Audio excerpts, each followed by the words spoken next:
యేసు రక్తమే జయం పరిచర్య ప్రైజ్ ద లార్డ్. జూన్ 25వ తేదీ 2024.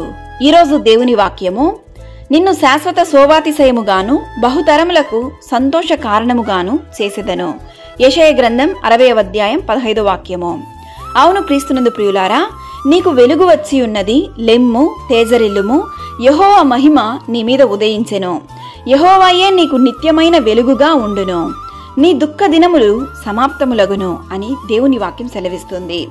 నీవు ఆయన యందు భయభక్తులు కలిగినట్లయితే నిన్ను శాశ్వత శోభాతిశయముగాను బహుతరములకు సంతోష కారణముగాను చేయును.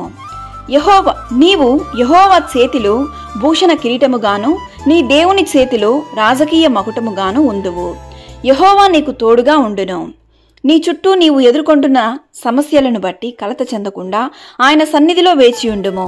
ఎలయనగా యెహోవా న్యాయమును ప్రేమించువాడు, ఆయన తన భక్తులను విడువడు, వారనెన్నటెన్నటికీ కాపాడబడుదురు. నీ అవమానమునకు ప్రతిగా రెట్టింపు ఘనత నొందెదవు. నీ శత్రువుల ఎదుట ఆయన నిన్ను సిగ్గుపరచనివ్వడు. దేవుని సన్నిధిలో నీవు చేస్తున్న ప్రతి ప్రార్థనను దేవుడు ఆలకించి ఉన్నాడు. త్వరలోనే దేవుడు నీ ప్రతి అవమానాన్ని అన్నిటిని నుండి నిన్ను విడిపించి నిన్ను ఆశీర్వదించి దీవించును. సకల ఘనత మహిమ ప్రభావములు యేసయ్యకు మాత్రమే కలుగును గాక. ఆమేన్. God bless you.